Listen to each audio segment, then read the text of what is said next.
Welcome back, everybody. Welcome back to House of the Dragon, Season 1, Episode 2, The Rogue Prince, and I am crispy. I got maggot hand all over the place. I'm going to go on a very awkward first date. There's a lot of awkward first date things going on in this episode. We learned more about Balerion, the Black Dread. We learned more about how bad dragons smell. It was another fun episode of House of the Dragon. I got to say, I probably enjoyed this episode a little bit more than the first episode. I'm not saying I didn't enjoy the first episode, but this felt like a more lived in kind of episode. It felt more, instead of like a highlight reel to kind of get you psyched for it, I actually felt like we were hitting the ground running with a real honest to God episode of television here, which I really liked. I like how it kind of took its time more. That was something I said last week that I was hoping they were going to do in the series, and everything wouldn't feel as rushed. I like how they really did take their time. This was a setup episode that looks like it's setting up for a battle and some fun events coming all over the place. But speaking of coming all over the place, I'm not alone tonight. Of course, with me, I have some of the best, some of the beautiful, the wonderful, the amazing, the live mother frickin' chat. Look at them all knock these things off. We got right now, we got Miss Duncan the Tall, we got Jackie C, we got Fandom D Saint. And yeah, we'll talk about that in a second, Fandom D Saint. I did like the intro. We're going to get into that. I liked hearing the old theme. I wouldn't have minded a slight remix on the new theme, on the old theme, but I definitely enjoyed hearing the old theme, and I liked the intro. I thought that worked. Holy shit, STE made it in for an episode, and that means the most to me than any of you guys dropping on in here to join me for this silliness. I know you have a lot of options after the episodes air, so I appreciate everyone that pops on in here. I'm obviously not alone. As I said, we got you guys in the chat, and you can share your thoughts here live at 781-990-8509. Again, that's 781-990-8509. Get your rants and your talks in there. Jump in the poll. But I'd love to hear what you guys thought of this episode, what you thought of the theme. What are you thinking of now that we're 2 episodes in? What are your feels for this particular series? Is it great to be back? What would you like to see more of moving forward? I definitely think this was a great setup episode to see where the season's going to go. I like the pacing of it. I like the acting in it. A lot of interesting, weird parallels got set up in this episode. A lot more great acting, pausing, interesting moments that I thought really worked. So let's get into the live chat and immediately hear what you guys have to think. We got Girl Nettles in the live chat. I love you, and I hope you show up in this show real soon. Girl Nettles, I love you, and it's great to have you in the live chat. And LB31, I don't know why I slowed down when I said that. LB31. I'm like reading. Lady Danish, thank you, Phil. It's great to see you. Great to see you as well. STE, it's amazing to have you in the live chat. But I gotta say because I just said it wrong too. It's LB31. The only part I hated was the after show. I know Allison's actress wants us to believe it was all good-hearted, but we're not dumb. Surprised she said that in the interview. Yeah, it's the framing device of that. There's definitely not a lot of goodness going on in that situation. I think Allison, the actress, is playing a lot of duplicity, which I think is done well. Her relationship with the king notwithstanding, it's hard to always tell what her feelings are about it. If she feels completely bullied and manipulated by Otto, which I think the actor that played Otto had another great episode making me hate him. And I think differentiating himself from Tywin. He knows how to play people a little bit differently than Tywin, where Tywin just kind of talks down to people. This guy, like fake simulates empathy. You know, he's like one of those people, I can be empathetic. Here we go. Let's continue.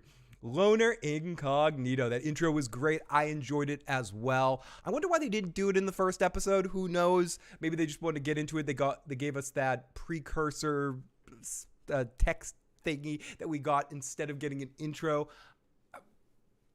I'm not sure why we didn't get it last week, but I definitely love that we got it this week, and I'm looking forward to it, seeing it.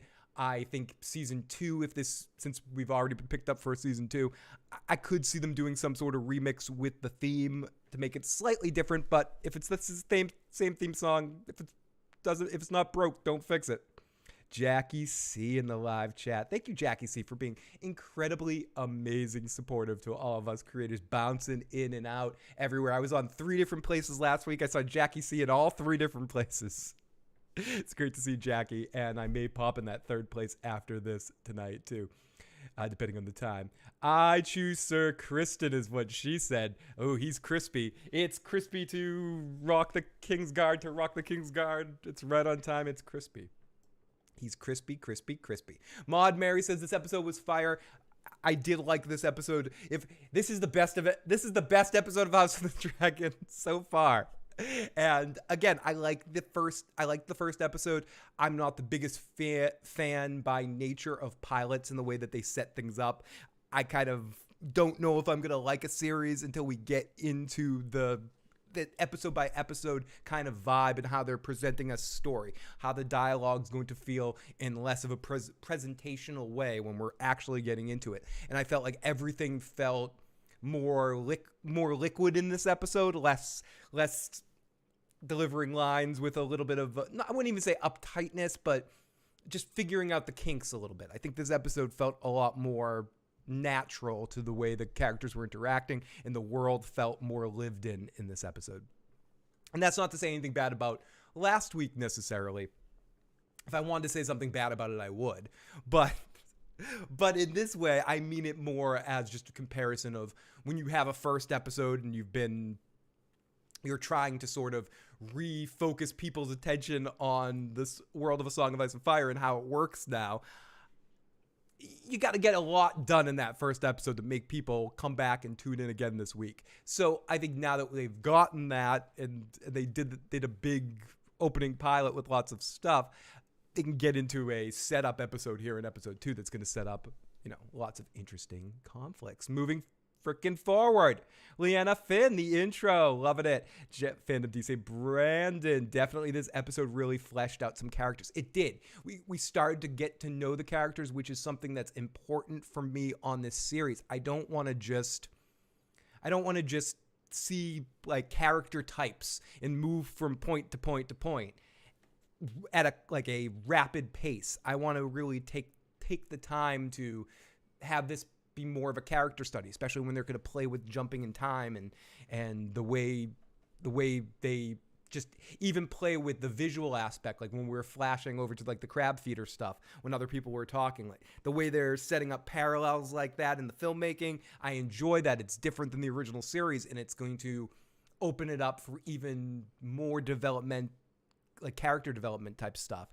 And coming off the series I'm coming off watching right now, that's actually really important to me. We got Miss Duncan the Tall in the live chat, the amazing Miss Duncan the Tall. Hashtag fuck Otto Hightower. I love that, and that's true. He can go literally fuck himself. He just, when I think he can't get weird and odd and a little bit more creepy, he gets a little bit more creepy. On the Tony Teflon pregame show, if you're not watching that, definitely do. I join Tony there every week at 6:30 with Bridge 4, the usual suspects, and we've been joined the last couple of weeks by the Direwolf City group, which has been amazing to have them join us as well, our sister podcast. And anyways, so tune in to that. But yes. Okay, so yeah, Jackie, I flatter you, Loner Incognito. You flatter me. I love you. Hey, what's up? Mara, we got Mara in the live chat. Great to see Mara live motherfucking chat. We got Hannibal O'Neill. I haven't seen Hannibal in a while. Still got some amazing guitar licks that Hannibal sent us over. Banzai says, bit of a slow mover tonight. Yes, and I think that's important to have in seasons, in 10-episode arc seasons. I think you need to have these slow-moving episodes that set things up well to set up big payoffs later. I think that's one of the best aspects of a show that doesn't necessarily always have to bam you over the head every single time. So I think I enjoyed the fact that this was a slower episode. I needed that after the pilot to make this world feel more potential for texture in it. But I agree, it was a slower episode, and I actually enjoyed this. What's good? We got Fendi Sate. Hello, hey Tall. She said she was 12. Oh my goodness. Definitely the game is being played with all the moves going on. I think I just became a member. Did Brandon become a member? If you did, thank you so much, Brandon. Let's see if you could throw out. I didn't get the alert on the top of the screen, but I also have the the poll up there, so I might not be able to see it. But if you did become a member, thank you so much. Oh, I forgot to mention that. We do have the membership thing right here where you can get some interesting emojis if you want, and a few other perks and stuff as time goes on. So for right now, those are our emojis. So definitely, if you want to support us, join up on that silliness. Anyways, it was more dialogue, less action. Exactly, Jackie. And I like that. It makes the action stronger when we have when we care and we go through interesting character moments and stuff. Next episode is an episode 9 type situation. I think so too as well, OTDA. And sorry that I got your message. I did misunderstand what you were saying, and that makes a lot more sense what your question was in the live chat. I don't know. Otto was like, hey, go do the girly stuff. Exactly, Miss Duncan. He was like, he was creepy. Oh, and this is what I meant to say. I was talking about on Tony's stream and asking the question that it's interesting because the level of creepiness we are at this point, what's more creepy? That we saw Jaime and Cersei getting it on at the end of the pilot, or this whole thing with Otto pushing his daughter? I mean, you initially, instinctually, I think, you say incest, but you got to almost take what the Targaryens and everything that we're seeing right now, the whole Targaryen thing, incest is just a part of it. That's how crazy fucking insane these Targaryens are. Like, we can't even talk about incest being weird with them because that's just commonplace. So, but I would say for me, Otto kind of influencing his 15-year-old, is that how old she's supposed to be, daughter in this situation, and seeing and Corlys doing that later in the we'll get to this when we break down the episode, but Corlys and Rhaenys just sort of like, hey, whistling past the graveyard on that one. Oh yeah, she's 12. Yeah, don't worry about it. And like with a straight face offering her as and I know these are different times, and I mean we're looking at a fantasy world, but even the parallel for the this is not without precedent, but still, it's still like hilariously awkward and awful to me, like watching it. And then on top of that, like the relationship, so they set it up in a weird way where Alicent at like 15 with Otto pushing his daughter into it is less creepy than like her dynamic with the king is less creepy than what Corlys is pushing his daughter on the king. So it's a weird, and then if we mix that with like compared to how we felt the first time we see this world from a television standpoint, seeing Jaime and Cersei in that first episode, oh my God, gross incest. Yeah, that's, it is. I'm not gonna say incest with my eyes right now isn't gonna be a grotesque in some ways. I mean, why Rome if you can get it at home? It's a game the whole family can play. Whatever. But all that aside, in the Targaryens, that's just their motto, yeah, whatever, nothing weird about that. So they normalize the incest, and now we're like having to up the game here with like the creepiness. And oh my goodness, this episode was friggin' amazing television with the awkwardness of the human condition moments in this episode. And I thought they handled them really interestingly well. And I enjoyed it as much as I could enjoy watching something like that, but enjoying it by not enjoying it. But I absolutely think it's going to be next week is going to be a big episode. 2 episodes have passed and haven't found my new Cersei yet. We got Jonathan Huel rules. We still need our Better Fuel Huel Jonathan sequel. OTD, I love you, my friend. New show called Pimpin' My Daughter. Exactly. This fall on ABC, we've got a new sitcom starring Otto Hightower called Pimping My Daughter. Definitely check it out here on ABC. It's the greatest show you're ever going to see. Right here on ABC. That's right. I am Otto Hightower, and I want to pimp my daughter. Is it like a Flavor of Love kind of show where he like everyone lives in a mansion? 10 kings live in a mansion, all vying for Otto Hightower's daughter's hand. Who will he creepily lean on tonight on Otto Hightower? Please pimp my daughter. I mean, That sounds like early 2000s VH1 reality TV right there. I'd watch that shit. We got the amazing Uncle D, Studio 111 Live, one of our all-time, old-time, amazing viewers. And I am liking the intro. I love visually the way it looks.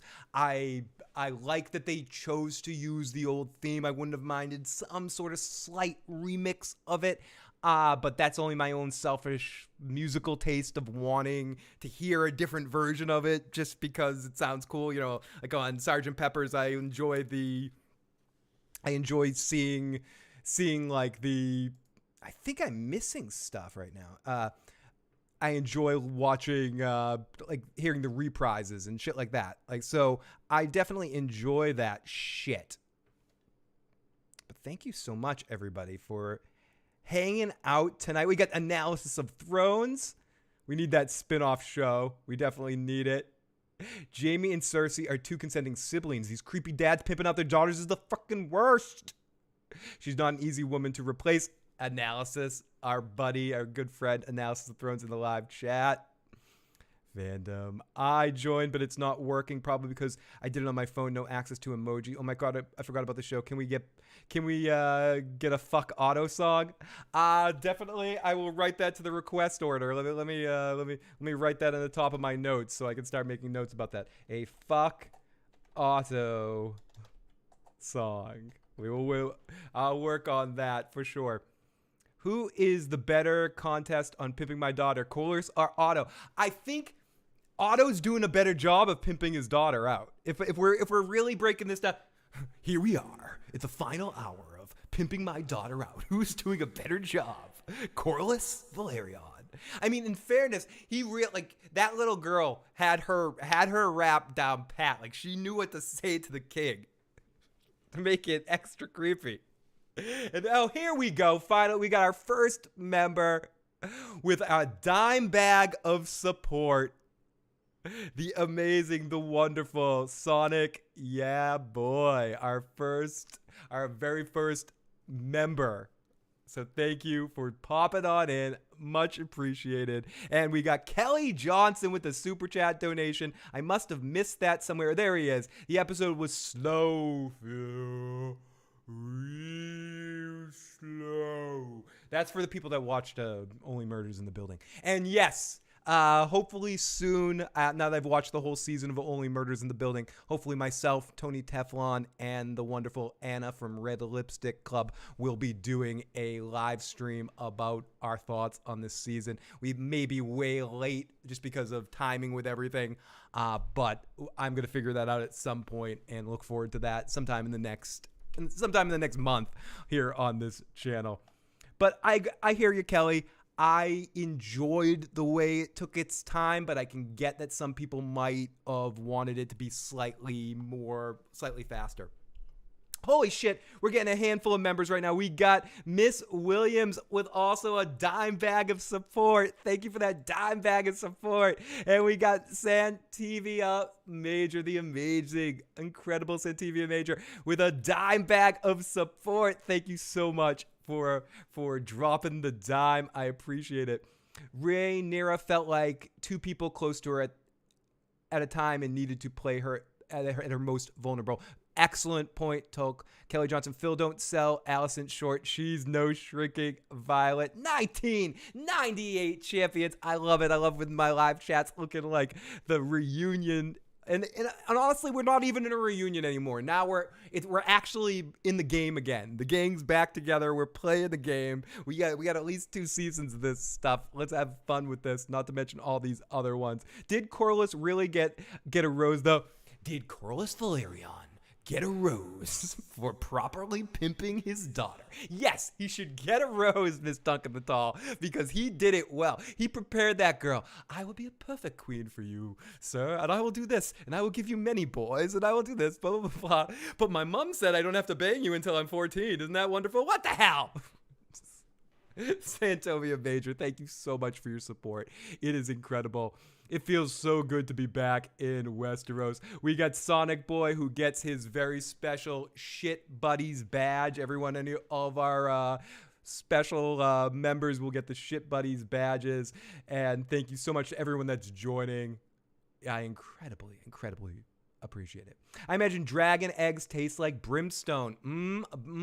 Brimstone omelet. Let's see what our callers have to say. That was a good call. That was the best call of the night. So here we go. Now here we go, ladies and gentlemen. This is, I think, our first caller. I can't really read it. Here we go. Phil, it's Roger. Your new voicemail taken by Shook. I was not expecting it. I was expecting the original. But I just saw the episode. I wanted to be your first caller. Something tells me I'm not because of events. You are the first caller. That kind of postponed my call towards you, my lord, my fair lord. I just saw the episode. I have to say, the intro really got my goosebumps cooking. I longed for that theme. I thought we weren't going to get it for this, for House of Dragon, but I'm so glad we did. I'm so glad it came back. It's a beautiful theme. I loved how Princess Rhaenyra just came out of nowhere to confront Daemon. I thought when she was going to show up, I thought it was going to be her father to confront his brother, but it was really her. I thought that was pretty cool. We need some Dragon's Eggs Benedict. Intro song got me going as well. And I'm going to play the rest of your message as well. We need a Game of Thrones impressionist to phone in. We definitely need that. If you call in right now, and that's what the caller was saying at the beginning of the phone call. The voicemail has been switched back to our wonderful, our amazing, talented friend of the show, the Walking David, and he contacted his good buddy Littlefinger, and Littlefinger left us our voicemail line. So if you call in the voicemail line, even if you hang up, call on in and listen to a little Littlefinger. But who knows? We may get some other cast members to call in tonight. You never can tell. Here on the Issues program, we definitely always get a lot of interesting callers. So let's play the rest of this caller's message. I want some. The dragon egg scene on the bridge was visually stunning. Probably my favorite scene of the episode, just because I feel like everything led up perfectly well to that, Uncle D. It was an excellent progression of the episode, as Kelly was saying. A couple people saying it definitely moved slow, but then it led up to that point when it finally did explode. Bam! It frickin' exploded. I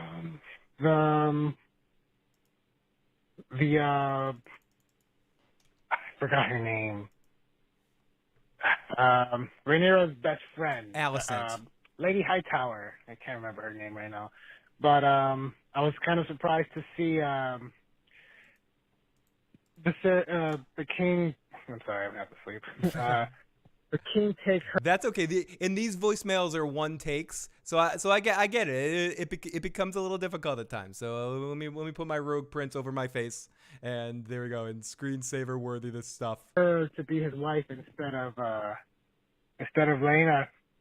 I thought that was going to happen, even though I felt uncomfortable thinking. And I need to. I'm looking at the badges now. I need to change the quality of the Shit Buddy logo. It's a little played out there. But right now it looks like you have a blurry Shit Buddy next to you, Sonic. But I definitely have to clean that up. Lena would have been his future wife, but Lady Hightower kind of took me by left field.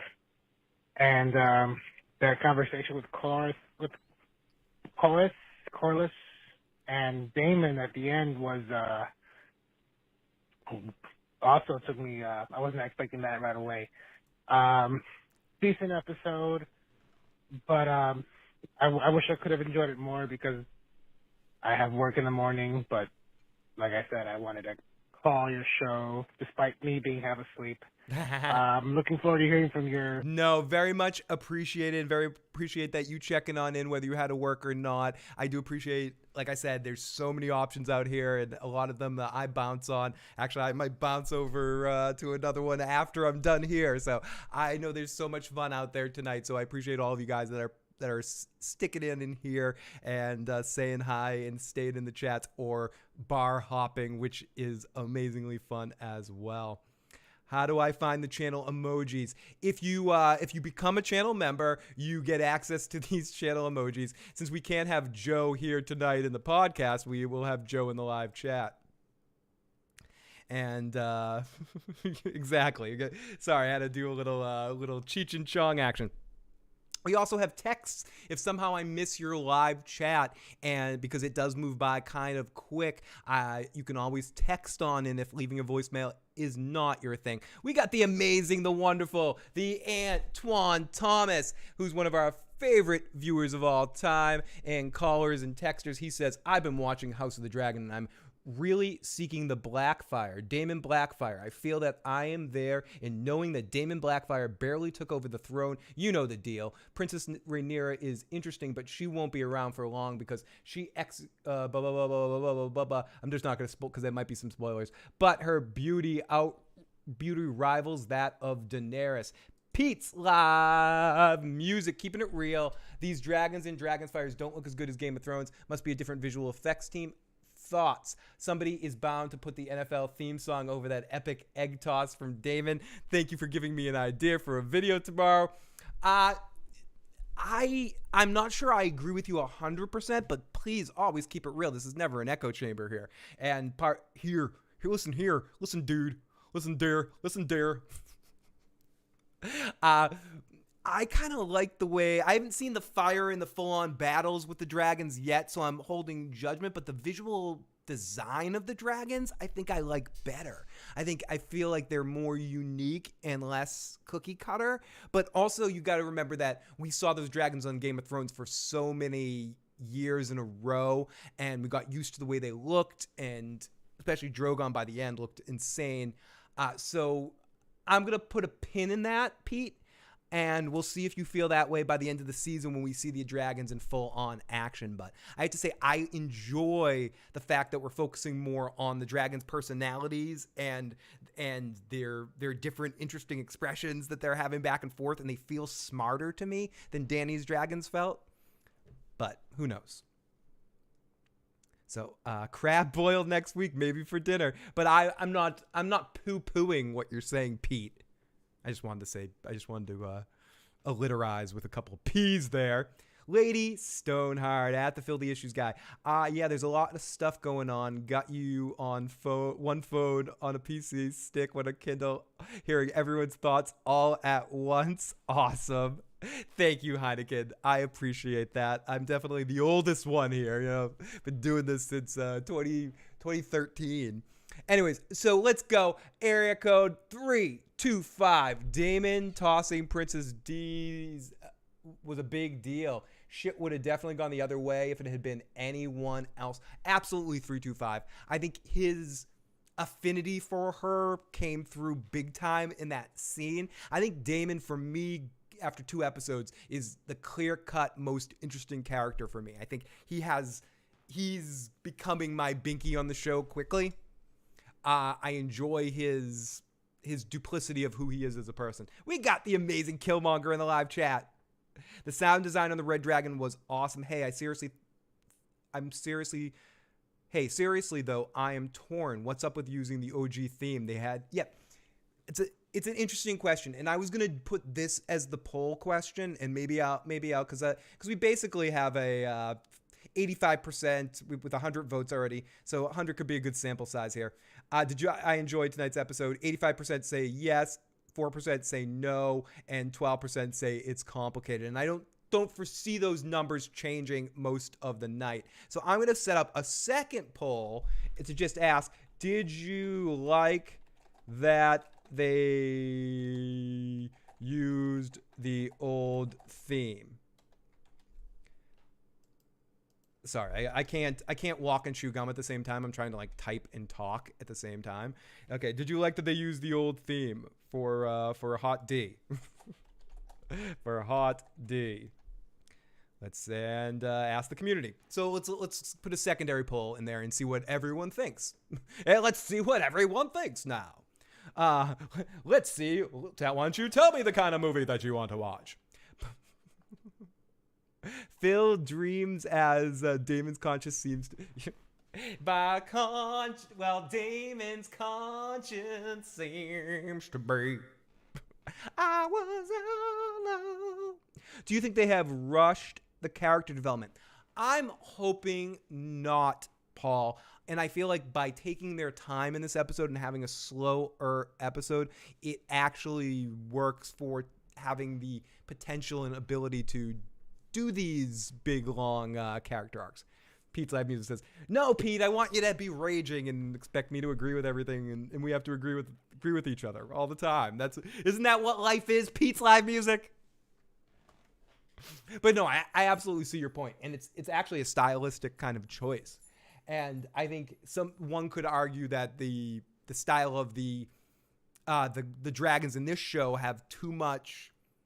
I don't even know what the word is. Like when like BoJack Horseman, when you have the talking animals everywhere, where animals have human features impeded on them to a certain extent. So I can see where maybe you do like the other style a little bit better, but I'm waiting to see the complete action. I like how the men. I like how the men still look like they're pissing themselves even back when the dragons banged down in front of them. Yes, but I would have mixed it. The option should be in a poll. That option should be in the poll. This shit is moving fast. Aegon's already going to be in the 3rd episode. Same universe would be like Marvel using the same theme without a movie. Fill the issues, guys. Please ignore my first voicemail. Little fingers got me crossed. So you left 2. Okay. Yes, I will play the second of the 2 CC.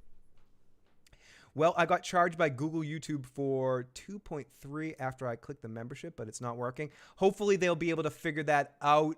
Brendan, message them, tell them you're not a member and they effed you, and to hopefully you'll be able to figure it out. I am sorry that happened to you. It's like a vending machine when you get your money stuck in it. You just wanted to support me and they screwed you over on it. And yes, if you call the voicemail line, Littlefinger will be talking to you. That's all I can say. Oh, what? Everyone, it's Tony Pajamas! In the live chat. I love a lot of your names. I love a lot of you. But the name Tony Pajamas makes me happier than a pig rolling around poop. How are they going to introduce all these kids fast enough? That's a good question. How are they going to introduce all these people and all these dragons fast enough? And same universe would like to see Marvel using the same theme with a movie without Iron Man in it. I do like that theme song. Okay, let's listen to our good friend of the show, Cece's message. And let me cover myself up in illusion at the same time. Hi, Phil and Chad. I got it together now. It's Cece from Texas. I just wanted to talk about how much I'm loving the little nods we are getting to Rhaena. Rhaena is one of my favorite characters. The first one is with giving Rhaenyra the love interest with Alicent. And then the second one, having Rhaenyra pick up the eggs for her baby brother. This is something that, it's very reminiscent of Rhaena. This is what she started doing for Alicent and Jaehaerys and the rest of her brothers. And, of course, she had that relationship with Alyssa Farman. I am loving how that much adds so much more drama to the plot. That's it. Please ignore the other voicemail. Thanks. Bye. You talked it up great voicemail, but you talked it up so much now I have to play the other voicemail. Hi, Phil. Hi, Chad. That voicemail is amazing. Okay. Sorry to play it. I had to play it. You shouldn't be embarrassed. That was great. And we can thank, and again, I have to thank for if people are calling in and listening to the voice message, the voice recording. It's from the wonderful, the amazing, The Walking David, who is a contributor on this channel. He also has a very successful TikTok channel where he does impressions of like Walking Dead characters and lots of other stuff. He's also a working actor that he's doing some bit parts here and there, but he's a friend of the show and friend of the community. So The Walking David, he's got a couple of videos where he's got like Littlefinger talking to Rick Grimes, and he does a Jon Snow impression that's really exceptionally awesome too. So If you haven't checked out The Walking David, he does have a YouTube channel as well, so make sure you subscribe to my good buddy David. Okay, so Santovia Major. I feel like they slowed this episode down. I still have a fever, so it was easier for me to fall. Santovia, I very much hope you feel better. How can I make you feel better? I don't know. I don't have anything to make you feel better. But the best thing I know is, wait, why is this not making sense? I'll do a Vibra-slap. That's going to cure any... That's what Dr. Phil, the issues guy, says. No, sorry. That's stupid. Yes, we got a call. Yes, Otto the middle finger. Otto low tower. So we might need to do another poll. Middle finger or low tower. I want to copy those things and copy them into my I'm finally opening an extra document in here so I can paste some of the amazing things you guys say in the chat so I don't forget it after the show. Oh my god. I know, Eli. I'm so excited to see you in the live chat. I'm excited to be back here talking about Westeros, and I'm glad you feel even a little bit better, because there's nothing that makes people feel better than stupid percussion instruments that you play at night.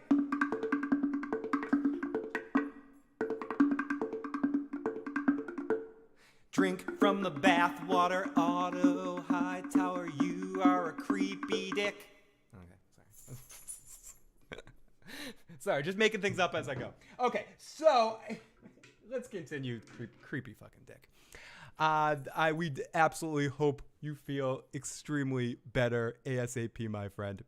Oh, Megan. She really was. She's won me over a great deal on this show too. Not that I was not feeling her, but to the point where I'm gonna miss this actress when they do the time jump.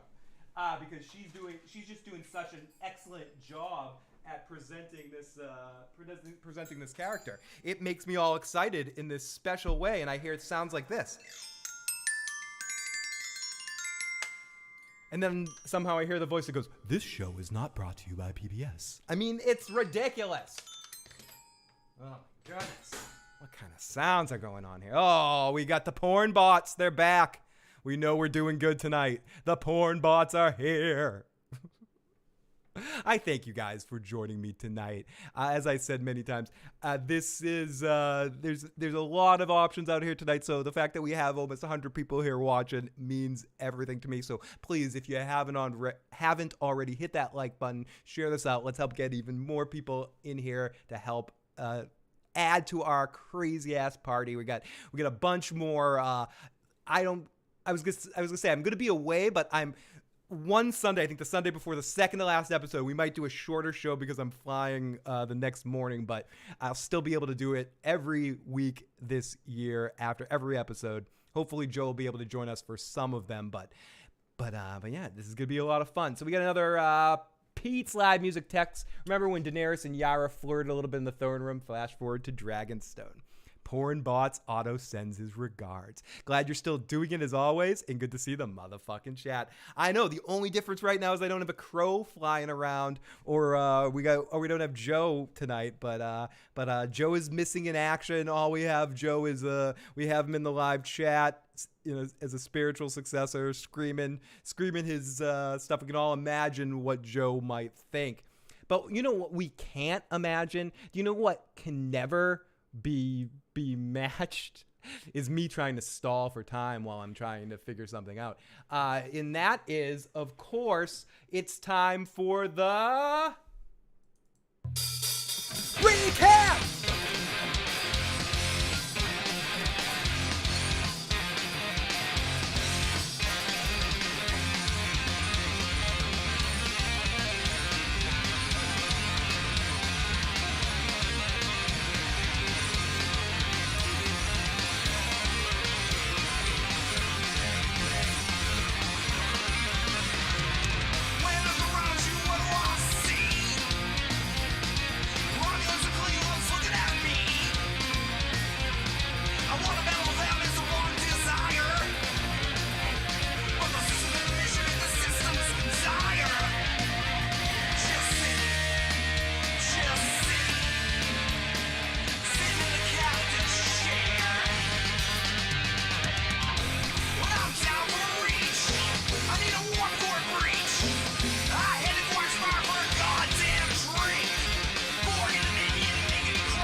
Let's get it going. Recap time.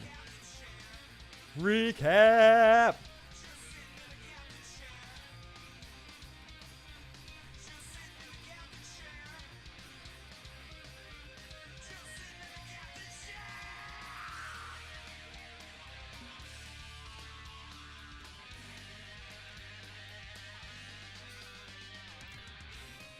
Okay, we're going to break down this episode, go beat for what happens.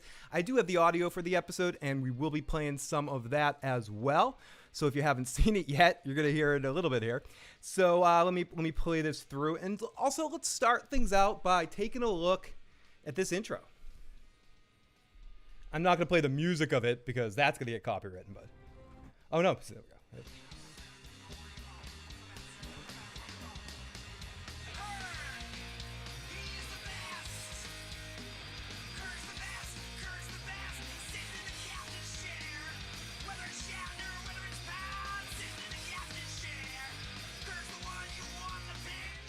Yes, I definitely think Nacho could have gotten away with a stealing a dragon egg. I think Nacho Vargas would 100% do it. So would Lalo Salamanca.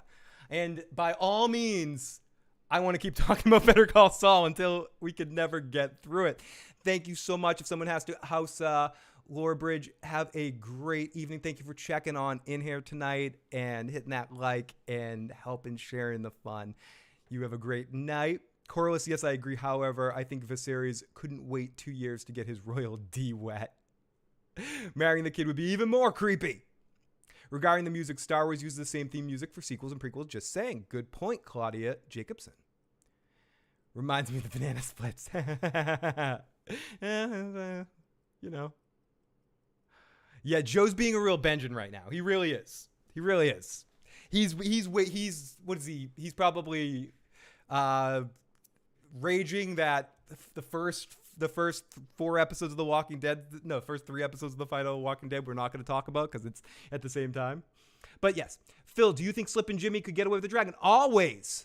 Slip and Jimmy destroys. He's never gonna be stopped.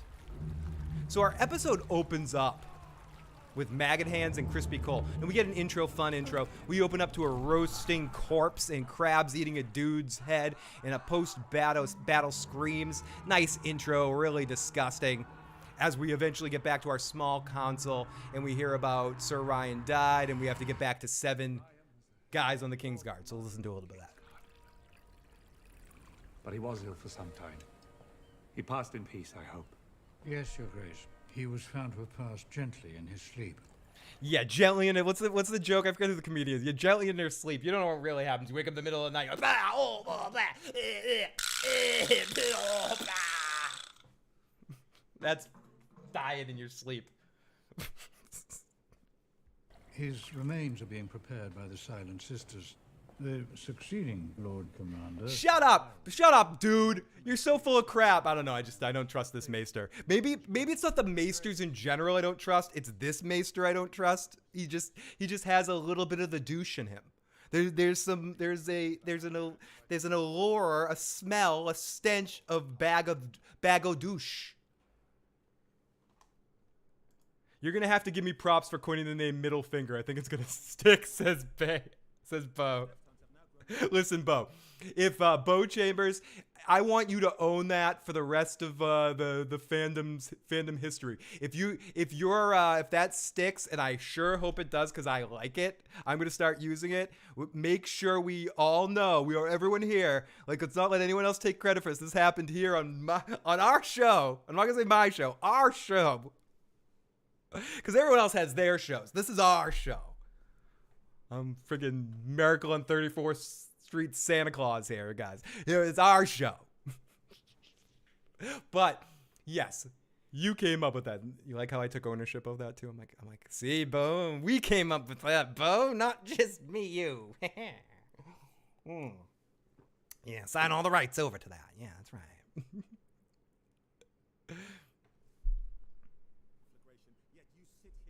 Dither about court business. If you've something to discuss, Lord, I don't like his douchey hoodie. About my ships and my men. The crown Now, will compensate you for your ship. You guys are making me hungry now. Now I want crabs with butter and all this sort of stuff.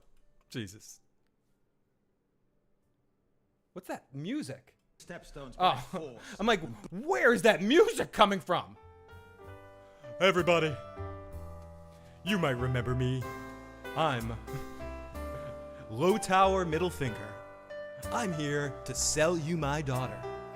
Listen, I've tried pimping my daughter before, in any place I can. I put her in my wife's favorite dress that I used to like to hook up her with on Wednesday nights, because that's business time.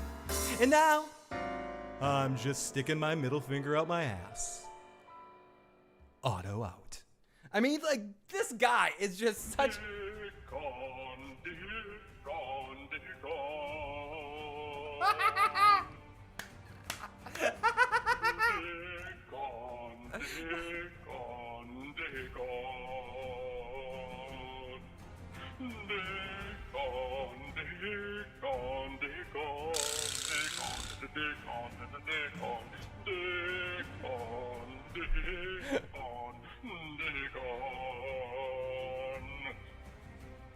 Good, perfect timing of that dick on.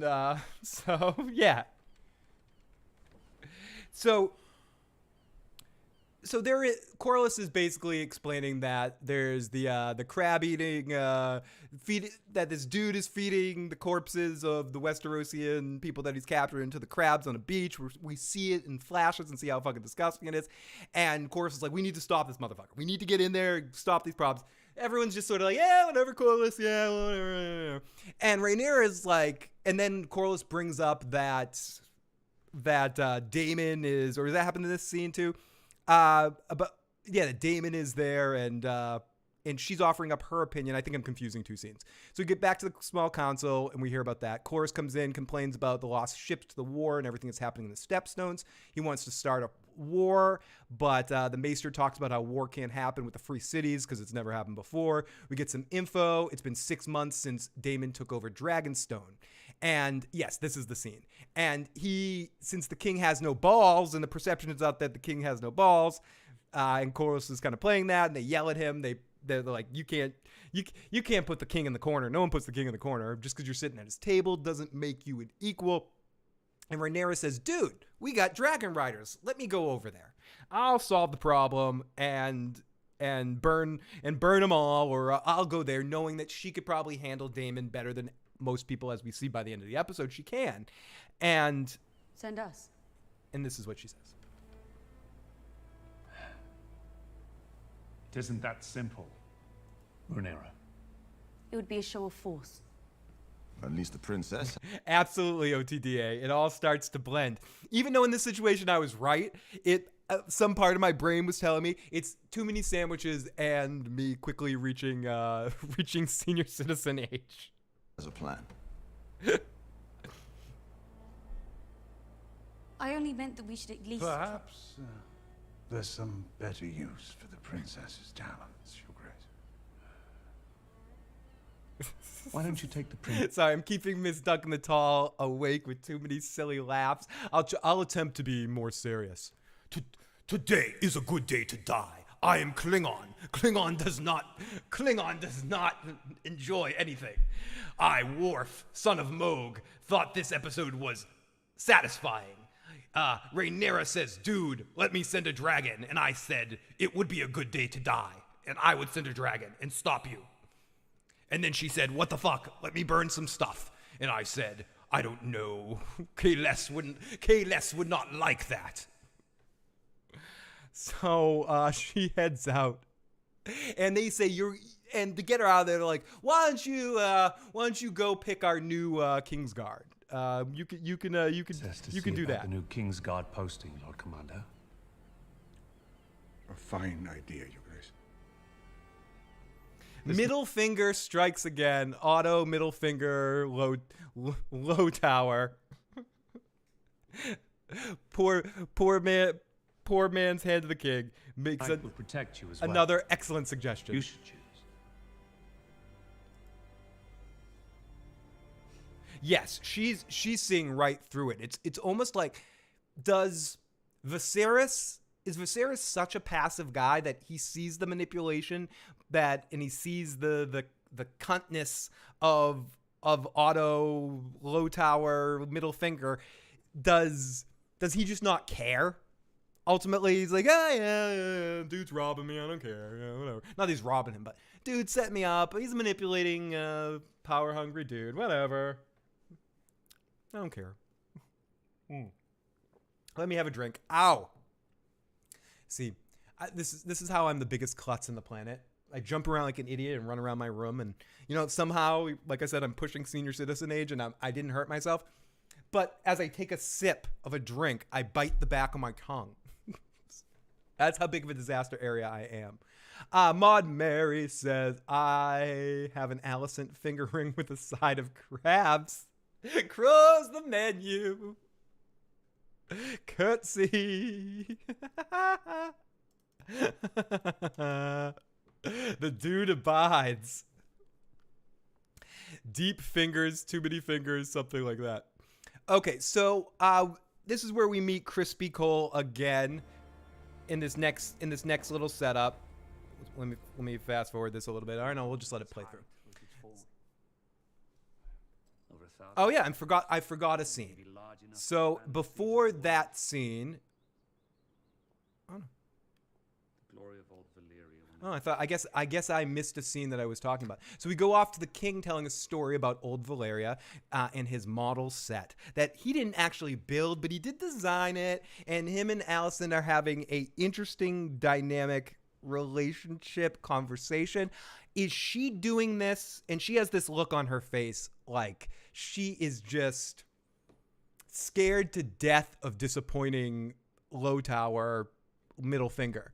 And she's just so like horrified, and I see, and like he mentions, don't tell Rhaenyra, but she does have a general affinity for the king, and you can see that she doesn't inherently not want to be queen. Who wants to be queen? Like she doesn't not want to be the queen, but you can see that she's not doing this to like the look on her face. She's playing a part, and got the king wrapped around her finger too. And this is a sweet scene in a way, and I think they do have some sort of, it's her best friend's dad. It's just like, oh my god, some American Beauty creepy shit. But when we see the alternative, it's I guess this is the less creepy alternative. I think what makes this worse is the auto of it all. Pete. We got Pete Easy in the live chat. The party, honestly, has officially freaking started. Pete Easy, my good buddy, I hope we party again someday in real life because it was fun last time. I think she might find it difficult. Low Tower middle finger. There we go, Fernandez. I think that's the winner. Low Tower middle finger. That's the succinctest way of saying it. And let's give full credit in the live chat to our winners, to Bo Chambers for having the foundation of this one. Low Tower middle finger. If Alicent really loved Viserys, she would gnaw off that pinky and give it to the king. I know, what's wrong with her? Like that's what love. I am not a smart man, Peter Griffin, but I know what love is, and it's eating someone's middle finger and regurgitating it into their dragon mouth. That's what my mom's taught me is true love. Love, exciting and new. Low Tower middle finger is gonna pimp out his daughter to you. He's Otto, soon he'll be pimping another daughter. It's Otto, soon he'll be... Oh, God. Okay. Yeah, exactly. Living with Otto has really messed her up. The Bubba Kump house middle finger. I actually called Otto middle finger and Tony's pre-show since Jackie C. Great to see Eli and Pete. I love seeing like old friends from the live chat reconnecting. It's great to see Eli. I haven't seen Eli in a while. It's great to have you in the live chat. He made the right choice, and it's the choice of the new generation, Luke. Sorry for all the echo. I'm echo happy tonight, I guess. We are making t-shirts. We need to. Auto finger Low Tower. I love all of this stuff. Keep me honest about this, Miss Duncan the Tall. We need this. We need these shirts. Okay, so we go back to small council. Blah blah blah. I'm sorry, I messed with my notes a little bit too much. Okay, so we get that scene. We get this scene of the two of them together. Let's listen to a little bit more. It will take time. It did when I lost my own mother.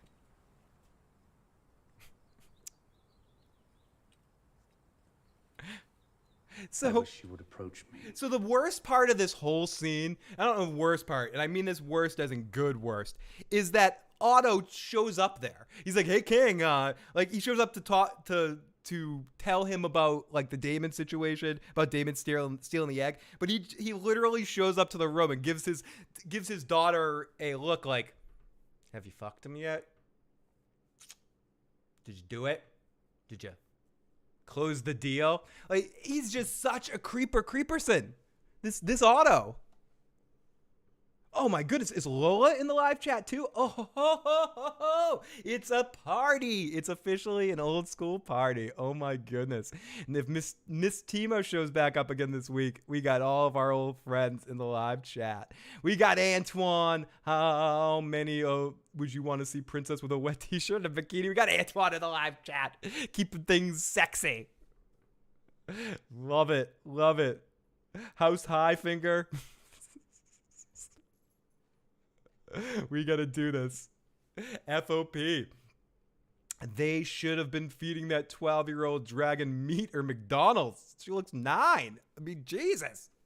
She did look rather young. We'll get to that scene in a little bit. So he's making his models, and then Otto comes in and is like, "Hey," and then we get a scene with Rhaenyra and Alicent.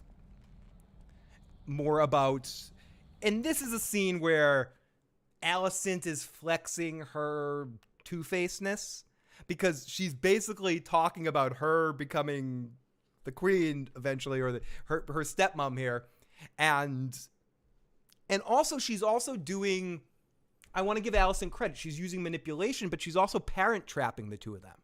She's convincing the king that he wants to talk to her about the death of the mother, and he's convincing her that the king wants to talk to her too. And so she's kind of setting up a situation where they're both going to engage in conversation later, which I thought really worked out kind of well when we get the scene with Viserys and Rhaenyra later in the episode, which was a good scene that kind of directly got set up by Alicent parent trapping the two of them.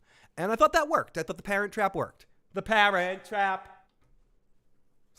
I mean, I think Alicent, when you got low tower I was just going to call them pussy pants. I don't know why. Low tower high pants. It's just going to become a big drunk mess by the end of the night.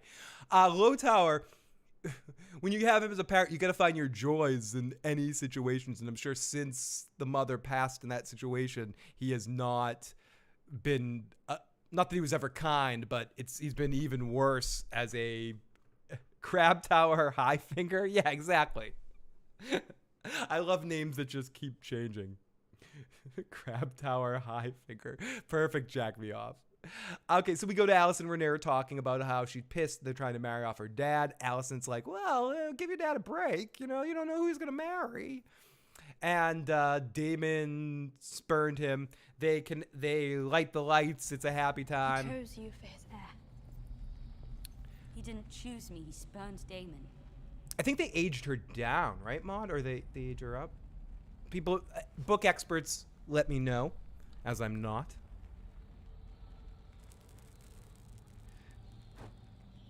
And first, Game of Thrones series had Littlefinger, a mayor from Baltimore. Now we have Otto, middle finger of Low Tower.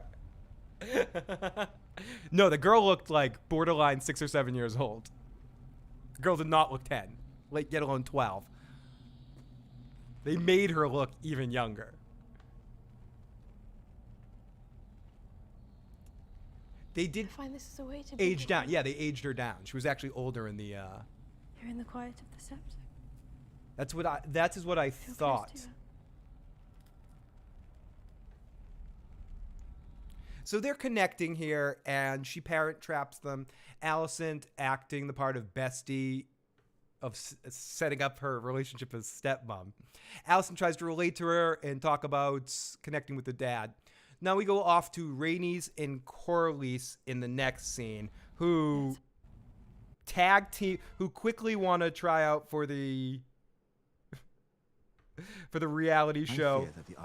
For the reality show Pimp My Daughter. So here we go with our next contestant for the reality show Pimp My Daughter. Who did a better job pimping their daughter out?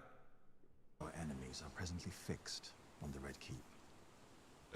When it cut to her, I audibly said, Jesus Christ. I was cringing my fucking eyes out. OTTA, me too. It was like, it was wannabe intentionally cringy. In our most critical shipping lane. You paint such an aspirant portrait of my reign, Lord Corlys. It is an honest one, cousin. At the moment, the crown is perceived as being vulnerable. And a blind incursion in the Stepstones is the only way to demonstrate that we are not? To elude a storm, you can either sail into it. No, but the other option is marrying my 9-year-old looking daughter. How about that, dude? Do you have a specific course of action to propose, my lord? Excuse me, Corlys, could you sit down here? No, what are you doing? Do you watch my show? Do you know who I am? Hi, my name is Phil Hansen.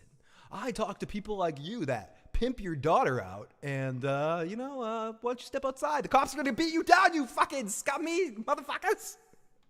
I mean, I think Corlys is doing it coming from a better place, doing it, merging the houses, saving his family name, righting a wrong that happened to his queen, all that sort of shit. But Otto Hightower is doing it but they're both pimping their daughters out for power surge. And I know someone's going to say that's just the way, the order of things in the time. Yes, it is. It's the order of things in the time. But that doesn't mean I can't look at it and say it's creepy as shit. And it's also not to say that the way Otto Hightower did it and the way that, say, like, Ned and Robert talked about, setting Sansa up with Joffrey, even though Joffrey, is like a horrible fucking person. But I mean, like, the whole nature of the way they did it's way different than Otto going, the king's wife died last night. Why don't you put on your mom's sexy dress and go to his bedroom? Just in case. Dude, and just see what happens. And then these two with this fucking thing, listen to them pimp their daughter out. Join our families. Wed our daughter Lena. Unite the two great surviving Valyrian houses. With the Targaryen dragons and the Valyrian fleet bound in blood, you can show the realm that the crown's strongest days are ahead, not behind. The sandwiches are definitely dark and full of terrors tonight. I must admit, I haven't given marriage much thought. It hasn't even been half a year since Emma passed. The realm expects you to take a new wife sooner or later, Your Grace, to strengthen your line and produce more heirs. You could not ask for a stronger match than Lena.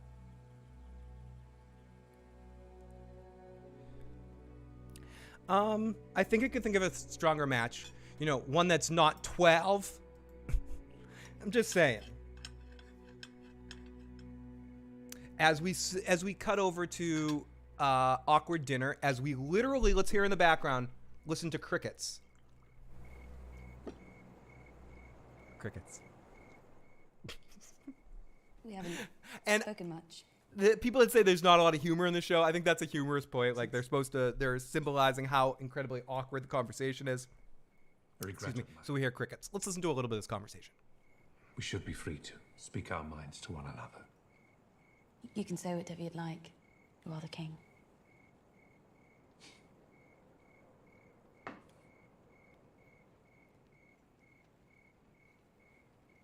I loved your mother very much. As did I. Woohoo! Vodka and Coke. It's like a speedball, sorry. Yeah, Santavia, we're going to get to that scene in a bit, and that's like so cringy. It's enough to put me in the sick bed. And yes, Antoine. Provided a fine field of toys. Antoine, I'm going to hold on your last text message for until we fast forward in time. Right. Oh? But in questioning them, I discovered that Sir Crispin was the only man among them with true battle experience. Crispin. I like how and he tells you you'll make a great king. They switched over to talk about the Kingsguard, and he trusts her pick. They stopped talking about the small council, and he tells her she's young and she'll learn, blah, blah, blah, blah. So then we go over to the next scene where he's got another wound on his finger that we saw from last week, and he gets it bathed in maggots, because, of course, you get it bathed in maggots. Will remove the dead flesh and hopefully stop the advance of the rot. Of course. That's what maggots do. And we do see in a scene later. I held an audience earlier today. And he starts talking to Otto and the Maester about this marriage offer. And in fairness, I love how douchey Otto is in this response. And then he turns and he's like, that's exactly what I'm doing. I'm searching out for counsel towards you. This was one of my more enjoyable scenes in the episode. I don't mind, again, people that said episode slow. When you have interesting and fun dialogue and actors working well and I'm getting enjoyment out of the moments, I don't necessarily need things to be so bangy, bangy, bangy.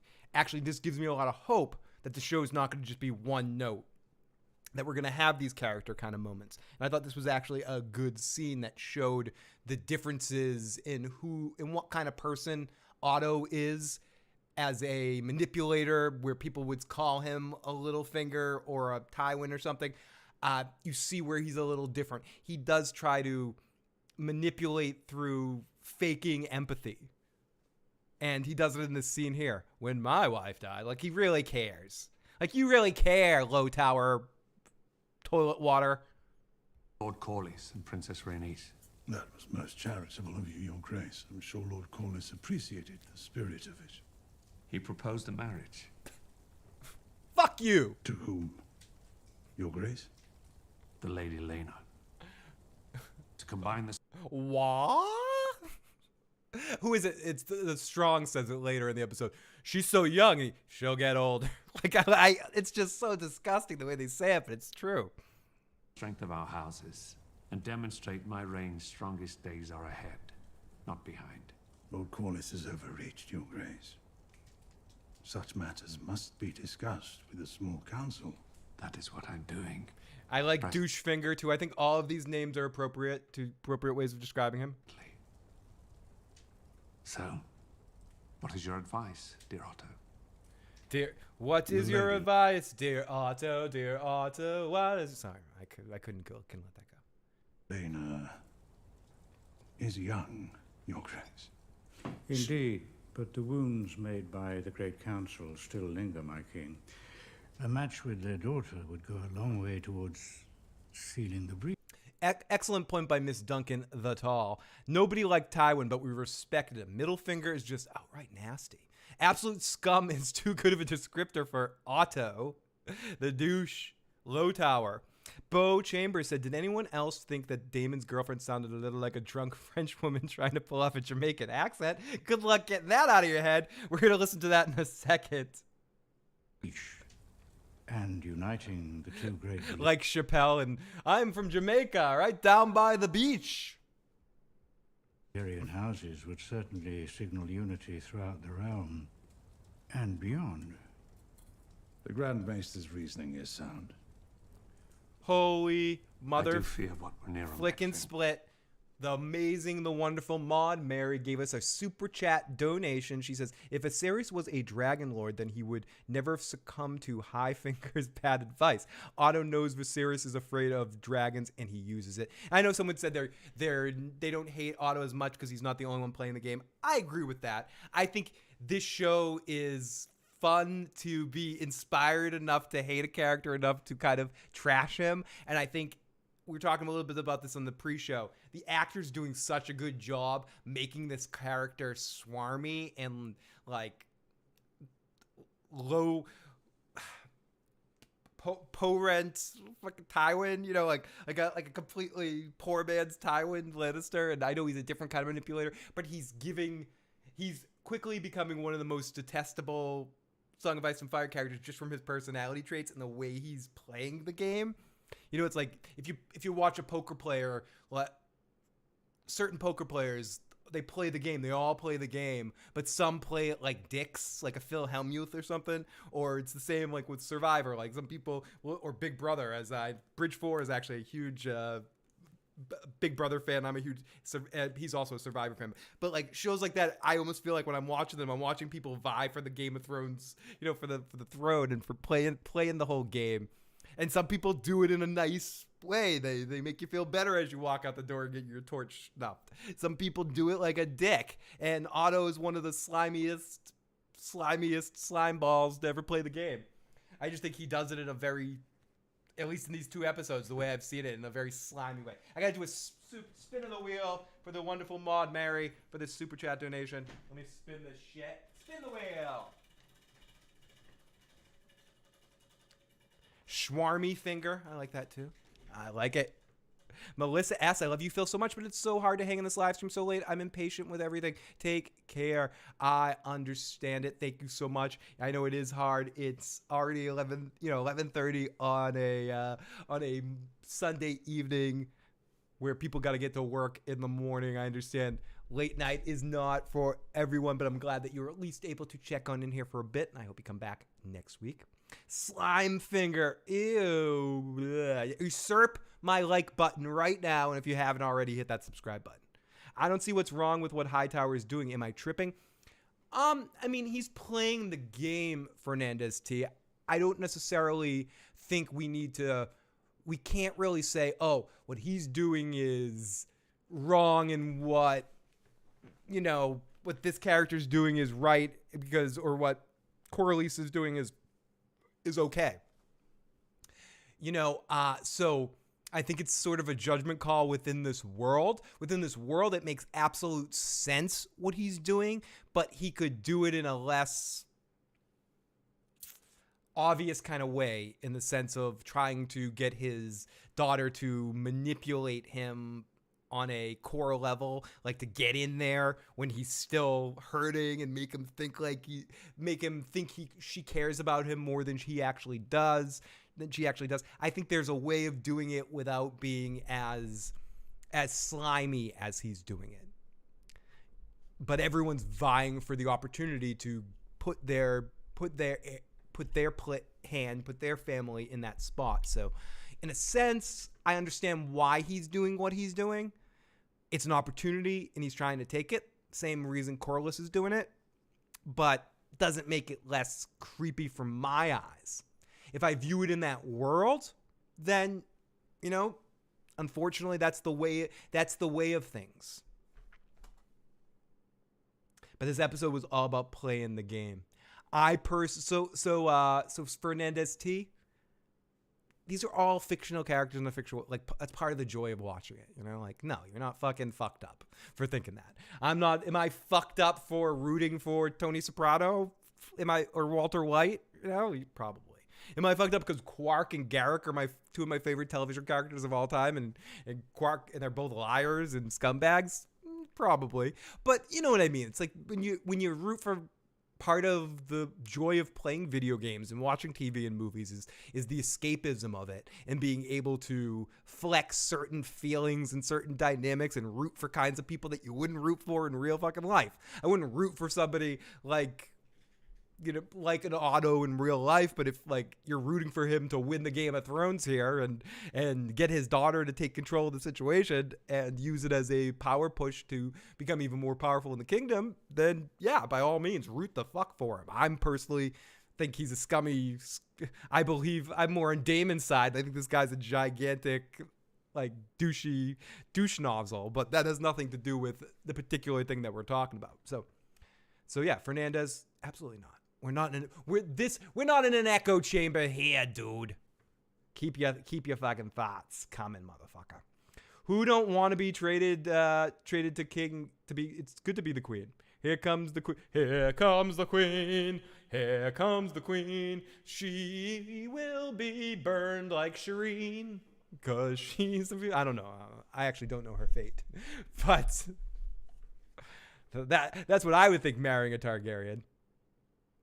Blonde Weird Al Yankovic looking type, bro. Phil, I may stay to say this. If Rhaenyra and Daenerys were aboard United Airlines, I would sit in between them. Phil would sit 2 rows behind me.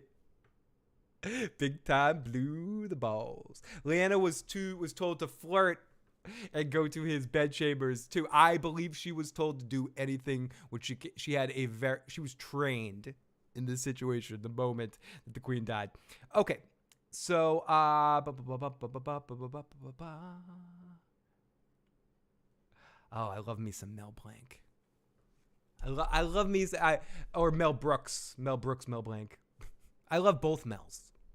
Mel Blanc was like the voice actor for all the like old cartoons and stuff, right? Phil, Game of Thrones season 8 redone primal style. Thank you so much for the super chat, Kelly Johnson. Oh, what we get? Oh, okay, here we go.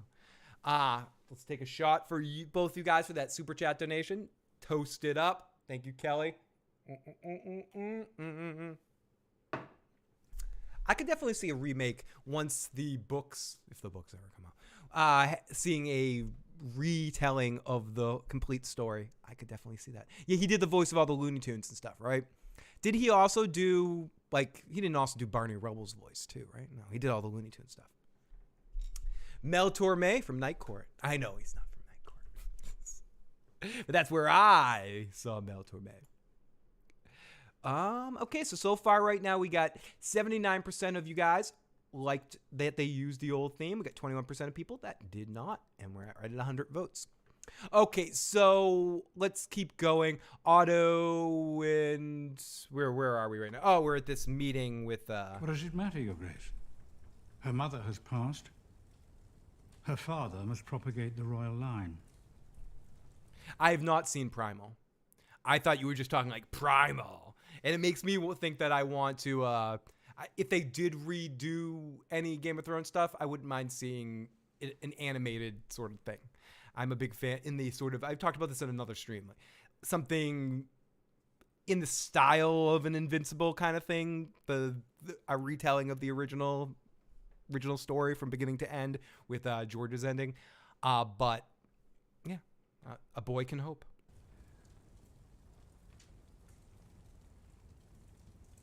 OTDA makes a great point. You can't move on from a theme that's that iconic. They need to use it for every Song of Ice and Fire show. By the way, I highly recommend watching Game of Thrones The Bells, the episodes volume off, and AC/DC's Hell's Bells Loud. I like that. It's like a new listening to Pink Floyd. Is it Pink Floyd The Wall with Dark Side of the Moon with Alice in Wonderland. Dearly loved my own lady wife. The pain of her passing still haunts me. And to be compelled to replace her for duty's sake. You are the king, but I do not envy you. I don't envy you. Viserys is soft as a baby's bottom. He is. But he seems like such a good guy. As we flash over to Corlys watching the most awkward scene. Like, I have to show this scene. I'm trying not to show too much. Oh, shit, I fast forwarded too much. This scene is just so freaking awkward. And it leads into... And you can see the look. It's just, there's nothing that isn't awkward. It's report hearing her song at times. They say it's a sad thing. I imagine even dragons get lonely. She looks 9. Your Grace. Like 9 years old. It would be a great honor to join our houses as they were in Old Valyria. I would give you many children of pure Valyrian blood so that we might strengthen the royal line and the realm. Is that what your father told you to say? Yup. What did your mother tell you? That I wouldn't have to bed you until I turned 14. Whoa! And the Viserys is like, you mean you want me to wait for... Did he really pick Alicent so he wouldn't have to wait 2 years to have sex? No, he's the king. It's good to be the king. But what an awkward, disgusting, horrible scene for me to watch. But I love every second of it, not because I like what happens in the scene, but I like shows that make me feel like dirty all over when I'm watching them. And this really made me feel fucking like, ugh, like this was just awkward. It was awkward. Beyond the grossness factor, the dynamic of this older dude right there, like trying to like have a date with the 9-year-old, and I know she's supposed to be 12, but I'm sorry, a 9-year-old is just, I'm laughing about it because it's television, it's not real, but this was so fucking awkward. Forget being gross. The look on Viserys' face trying to make this work. This poor little girl, what an actress. What an actress too. Little kid actors, I'll trash them if they're bad. I'm not afraid to trash a little kid actor. This actress killed it in this performance. She played that awkward, nervous energy so perfect. Her repeating it, the way she's saying that, maybe like, the way she's like repeating the lines in her own head, and you can kind of see her reading the lines. And I don't even care if they had the actress reading off a cue card just to simulate that. Whatever they did, it worked. And I felt the awkward freaking energy off this girl and off of Viserys because, you know, he's like, this girl's 9. I like, what in Sam Hill does this guy want? Yeah, she ain't 12. No. 12 like I was just gonna say 12 months. No, she's older than 12 months, but 12 my ass. Girl don't look fucking 12. Oh my goodness. What the fuck, Phil? Yeah, exactly. It's fucking awful. Then walks in Chris Hansen.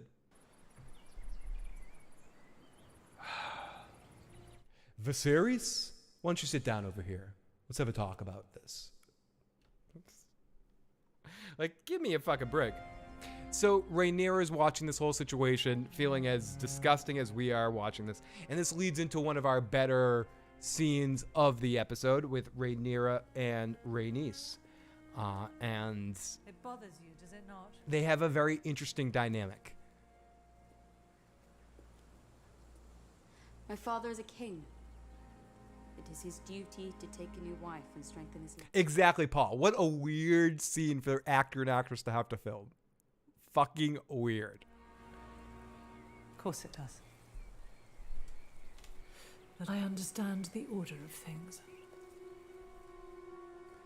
I'm not sure you do. One minor complaint, and this isn't really a super big complaint, it's just I haven't been won over by the music in the series yet. I feel like the way that the sound design is working and based around the scenes, instead of adding orchestration to the scenes, as we saw more on Game of Thrones, they're more picky and choosy with it on House of the Dragon, and we get a lot of scenes that have no audio, no music going on in the background, and it's silence, or we get these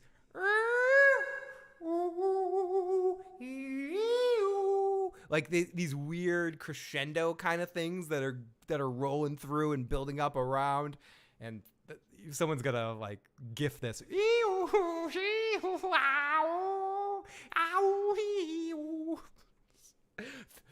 Phil has officially lost it. So, but like we're hearing all these like almost just dissident kind of sounds and weird runs, and instead of actually hearing orchestration, but it does kick in. I think they're saving it for when we're going to get into like dragon flights. I was going to say fights, but flights as well. And like bigger epic moments. So they're showing you the emptiness of it now, and then everything's building up and building up and building up. But I do notice the emptiness of the audio sometimes, where we're only hearing the dialogue, and sometimes in Game of Thrones there'd always be some sort of undercurrent of a soundtrack going on, and we don't always get that. And I don't know if that's one of my favorite changes. I hope as time goes on they get more into letting Ram Jurande do his thing and add some interesting orchestrations to some of these scenes that sometimes feel a little naked to me. But that's just me.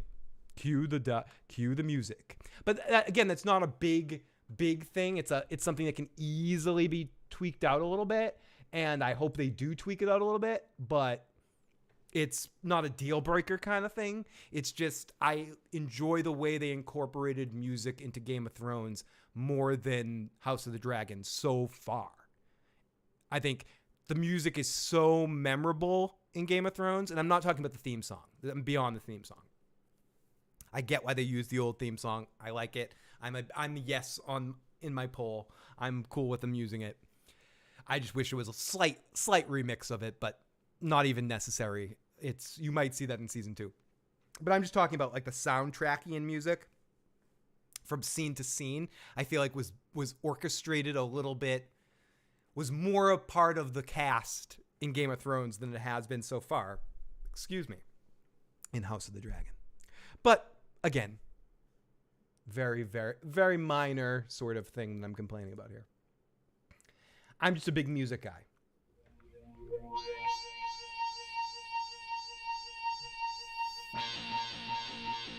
Okay, let's continue here. So Otto, great shots of the gardens as the king meets with Laenor. Laenor, is it Lena or Laenor? Is it Bill Laenor playing? Lena. Oh, Damon's gonna fuck up the creepy crab guy next week. I do, Antoine. My THC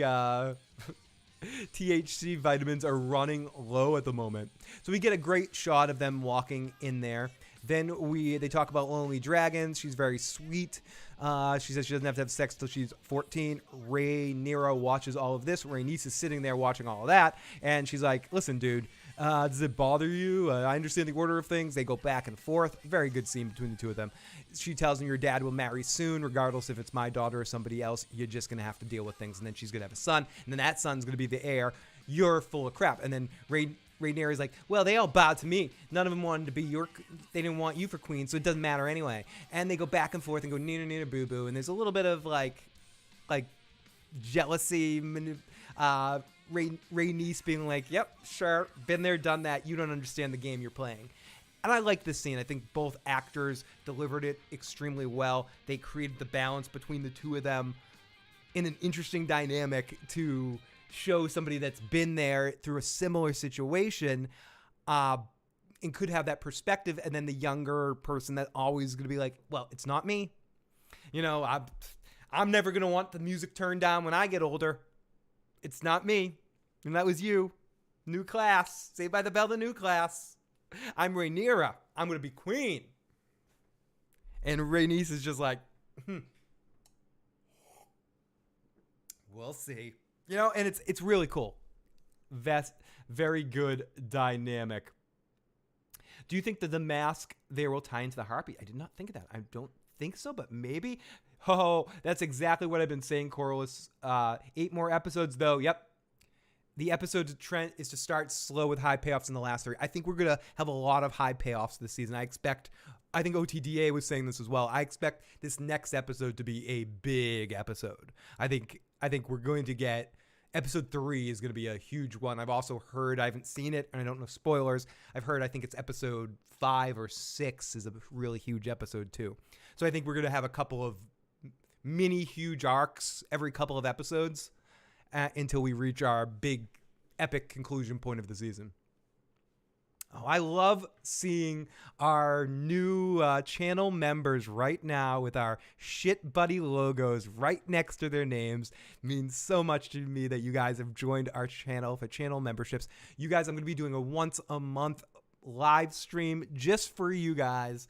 So it'll be members only for you guys with the dime bag of support right now. Also give you guys a few other behind the scenes kind of stuff and always mentioning you in the live chat. And the more we get, the more of these fun emojis I can add so we can throw these unique ones in the live chat. If we keep flashing Joe Dirty Locks, maybe he'll show up. So thank you guys for everyone in the Super Chat donators and all of our regular viewers that keep this so much fun for me. It's great to see so many of our old friends in the live chat. And we're not done yet. Okay, so Rhaenys says she had a chance, but it all fucked up. If you mean to elicit some anger from me, you should know that you are failing, Princess. Quite the opposite. Whether it's to my daughter or to someone else's, your father will remarry, sooner than late. His new wife will produce new heirs, and chances are better than not that one of those will be male. And when that boy comes of age and your father has passed, the men of the realm will expect him to be heir, not you. The wonderful, amazing, talented Carla Wayne in the live chat. Rainice reminds me of my Filipino auntie, straight up telling me the savage truth out of love, even though I run off crying. Same, not my Filipino auntie, but my Sicilian side of my family that would always be, you Phil, come over here, and then tell me like all the horrible truths of life. But have a drink. It's okay. Because that is the order of things. When I'm queen, I will create a new order. So good. That's one of the strong points of this show so far, dialogue, and this is one of the high points of the season so far, this scene between these two. Oh, I wish that could be Rhaenyra. But the men of the realm already had their opportunity to appoint a ruling queen at the Great Council, and they denied it. They denied you, Princess Rhaenys. The queen who never was. But they bent the knee to me and called me heir to the throne. Do you remind your father's men of that as you carry their cups? Oh, whoa. Don't try to play me, motherfucker. Here is the hard truth, which no one else has the heart to tell you. I love how she goes all Dr. Cox with JD on her right here. Listen, newbie. Let me break down the truth to you here. Men would sooner put the realm to the torch than see a woman ascend the Iron Throne.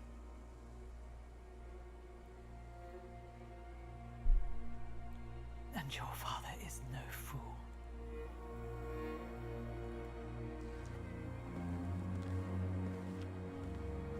Yeah, I'm hopefully that they'll come by at some point. I don't know if they're even watching the show yet right now. I know they're dealing with some personal stuff over the last couple of months, so I'm wishing Joe and Katie the best vibes. I do hope Joe is able to join before the end of the season, so I don't have to just tap him for the final episodes of The Walking Dead and not enjoy a good show, since he wasn't able to join for Saul either. But I am going to try my best to get Joe out here one of these weeks at least. So it's been a while since I caught up with him. Okay, so we go to our next scene where we see Viserys and Alicent talking about being remarried. He tells her about Laenor, and Alicent's like, you'll enjoy her company. You can do it. He's impressed. She gives him a gift of a little dragon repaired that they dropped in the last scene that they were hanging out on the model. She's proud of herself, and he's impressed. We get a knock on the door, and Otto's there, and he loves seeing his daughter there. And I jumped the gun earlier. This is the scene that Otto shows back up. And he's like, hey, there's an emergency meeting at the council. And then he gives his daughter like a hairy eyeball of like, are you fucking the king yet? Are you doing it? We get some Valerian that the prince stole an egg and left a letter. And he said that he's taken a second wife. She's pregnant. They're going to have a kid. And they stole an egg to put with the baby. And they talk, and everyone's like, what are we going to do? What are we going to do? And Rhaenyra talks in Valerian, and she's like, what egg did he take? And he ended up taking the egg that was meant for her little brother, the heir for a day. And Viserys actually shows some balls for a second, gets up, goes, I'm going. Otto's like, nope, I'm not letting you go. This is too dangerous. I'll go and deal with Daemon. And Rhaenyra's like, I'll go too. And they're like, no, Rhaenyra, you can't go. So we go off to Otto being dressed by his daughter. And this is a super also awkward, creepy scene that he has some really weird, like him doing weird stuff with his daughter kind of vibes. I don't know. It felt weird to me. And Kristen Cole shows back up and looks after him. And we finally get some tense music here as we get some surges and some crescendos as we head off to the most exciting part of the episode. Heading off to Dragonstone. And we head up onto the bridge, which is visually such a great shot. We head to the fog. The fog looks great. And here comes Daemon Targaryen. Visually an amazing show. Amazing shot.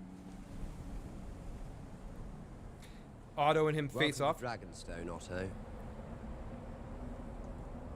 Your occupation of this island is at an end. You're to relinquish the dragon's egg, disband your army, banish your whore, and leave Dragonstone by order of His Grace King Viserys. Where is the king? I don't see him. His Grace would never lower himself to entertain such a mummer's farce. Miss Duncan and Tall says Crispin Cole is hot, hot, hot. Sir Crispin, wasn't it? Crispin. Sir Crispin Cole, my prince. Ah, yes, apologies. I couldn't recall. Perhaps my prince recalls when I knocked him off his horse. Oh!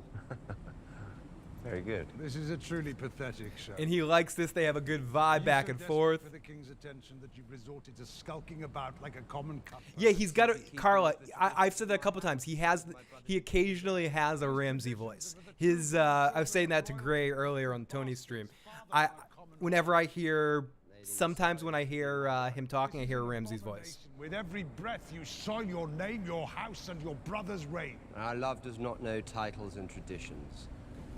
Not exactly, but if we think of the voice type, it's kind of like that. The king made me their commander. They are loyal to me. Yeah, me too, Bo Javers.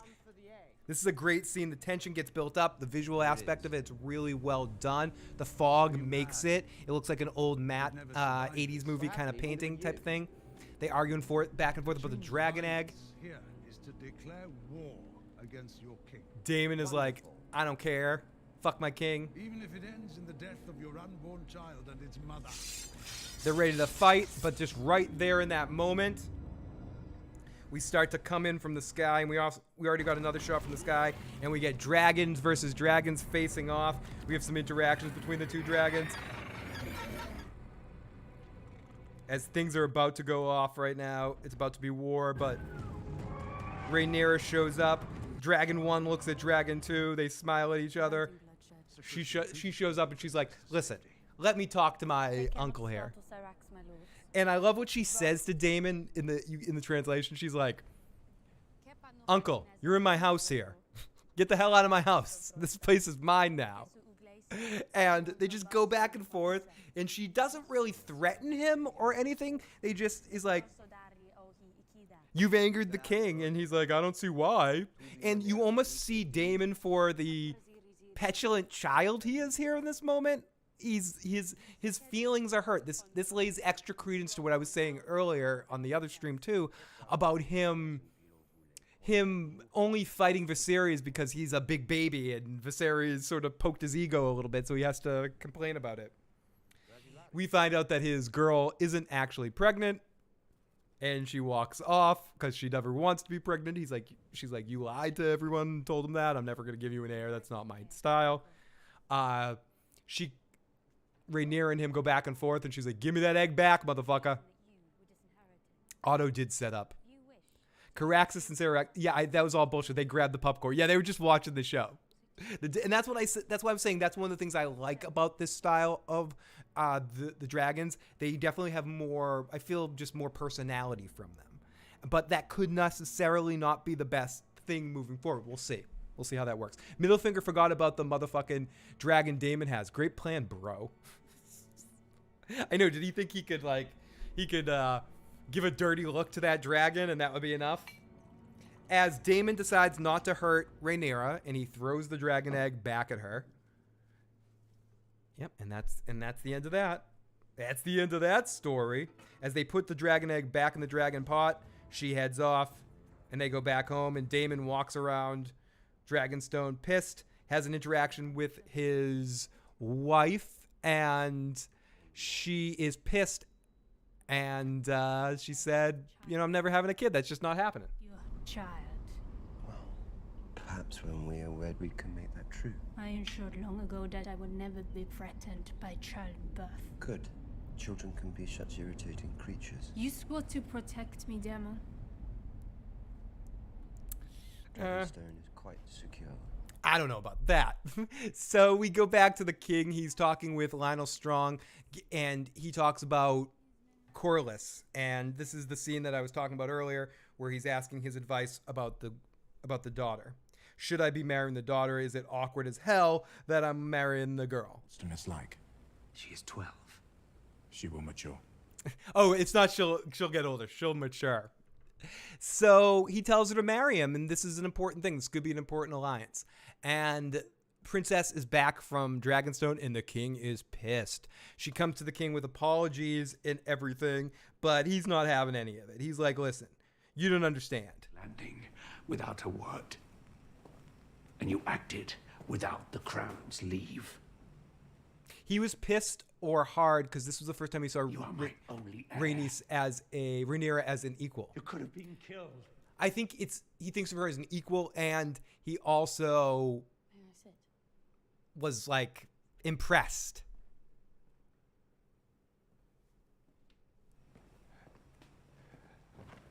And they go back and forth here. You went to Dragonstone. And retrieve the egg without bloodshed. A feat I'm not sure Sir Otto could have accomplished alone. And he basically, and he's like, yeah, well, you're right there. But you got to understand, you're my only person. I'm going to get married, and I'm going to have to, if you could want to do these things, I'm definitely going to need another heir besides you. So we go off to the king, looking out at a painting of King's Landing and thinking about what is he going to do. What do I do? Do I marry the 9-year-old or marry the 15-year-old? Either way, it's a creepy-ass decision. I don't know why he sings, but he sang for some reason. And I want a dragon egg for my birthday next month, too. I want a dragon omelet. I want to eat dragon omelets. As he decides who his queen's going to be. And he makes his announcement. And everyone thinks it's going to be Lena, or Lena, whatever her name is. And he decides, to everyone's chagrin and surprise, he picks Alicent. And Corlys does not like this. My house is Valerian. Listen, I'm no big city lawyer, but I'm Davos. I think Otto Hightower has a perfectly good situation right there, figuring out his daughter banging that king. Now, I might not be a big city lawyer. I'm just Davos Seaworth. But I gotta tell you something. I don't know. I gotta find some excuses to say the Davos voice because Davos isn't in this show. Because I don't know, Santovia Major, because I'm no big city lawyer, but I think this guy is disgusting. The greatest power in the realm. And I am your king.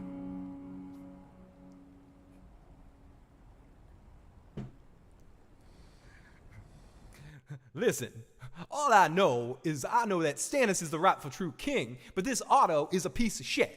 That's all I know. I am Davos Seaworth, and I'm no big city lawyer.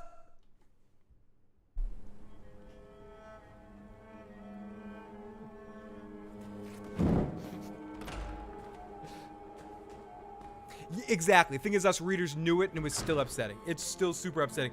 Corlys is like, this is fucked, and he gets out of there, and we set up, and Alicent and Rhaenyra look at each other back and forth. Now's when the music kind of surges, and we get into it, so I appreciate the use of silence and music as we set up to this interesting scene between Corlys and Daemon. My two favorite characters, I think, at this point. According to some texts. But unlike the Targaryens, we were not. Maybe Lord Corlys. I could see something like that happening. I wonder what Daemon's plan's going to be here. I think initially, obviously, beat these crab motherfuckers. Dragon Lords. Otto is still a better dad than Stannis. I don't know. Lord Stannis Baratheon is the greatest. What? Okay. But I'm sure Lord Stannis had a reason to burn his daughter. What? He did it to melt the snow? Fuck that, Stannis Baratheon. I'm no big city lawyer, but I think Stannis sucks. Sorry, Tony. Show Stannis sucks. Hot potato. For centuries, my house had to scratch out an existence from the sea with grit and luck. Is this Otto's vodka? No, Tito's. When I ascended the Driftwood throne, I knew what I wanted. What did you want? So I went out and seized it. I touched it. I took it. I made it my own. Of the realm, I can say that I built my house's high seat with the strength of mine own back. Ugh, love this guy. Stannis did nothing wrong in the books. I've always thought of you and I as having been made from the same cloth. Did you mean Lord Voldemort? Oh, Miss Duncan the Tall. Excuse me, why am I here? I wasn't aware you had a king for a brother. I don't know. Why am I here? We've had to cut our own way through the world. We've been passed over. Daemon is like, he basically is like, which body part do you need the least? Well, let's play a game. yeah, that's Daemon's like, let's play a game. Too often. Did you call me to Driftmark to remind me of my low standing, Lord Corlys? Or was there some... Next time I visit Texas, I'll have to, we'll have to toast some, vodka. Actually, it's funny. I think the first time I ever had Tito's was in vodka in the was in Texas in the early 2000s. Was when I was in Austin for a couple months. Okay, so let's go more bastard bowl. Which body part do you need the least? You've been wondering. This is Ramsay Snow, my bastard. Okay, sorry, I don't know why I'm playing Ramsay. So let's play some more of this. Play the end of this, the last scene of the episode. Mother reason. Muscle and blood. You've heard of the troubles in the Stepstones. Some Mirish prince is feeding Westerosi sailors to the crabs. I have been petitioning the king to send my navy into the territory. But he's denied me. It was never my brother's strongest trait. What? Being king.